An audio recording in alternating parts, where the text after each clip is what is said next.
আসসালামু আলাইকুম। আমি মোহাম্মদ আদিল আলী। আরো একটি নতুন ব্লগ নিয়ে তোমাদের সঙ্গে হাজির হলাম।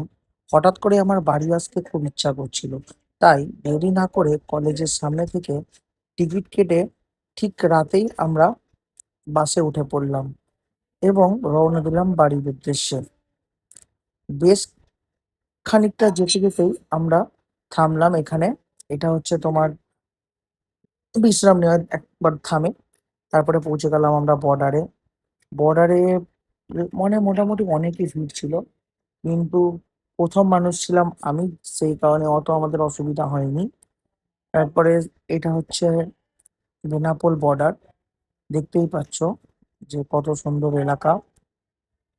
এই দিক ক্রস করে আমরা ওই দিকে যাব, দেন বেরোবো ইন্ডিয়ান সাইডে। এরপরে আমরা একটা অটো করে নিয়ে বনগাঁ স্টেশনের দিকে রওনা দিলাম। এবার বনগাঁ স্টেশনে এসে খেয়ে নিলাম সয়াবিন আলুর তরকারি আর পুরি। এটা ছিল আমাদের বনগাঁ থেকে শিয়ালদা আসার লোকাল এসি ট্রেন। এটা হলো হাওড়া মেট্রো ট্রেন। আমরা মেট্রোতে উঠে পড়লাম। এটা ছিল হাওড়া স্টেশনের বাইরে। আমরা পৌঁছে গেলাম হাওড়া স্টেশন। এখান থেকে আমি ধরবো আমার বাড়ি আসার জন্য ট্রেন। এই দেখো, ট্রেনে উঠে পড়লাম। এটা হচ্ছে আমার স্টেশন, রামপুরহাট স্টেশন।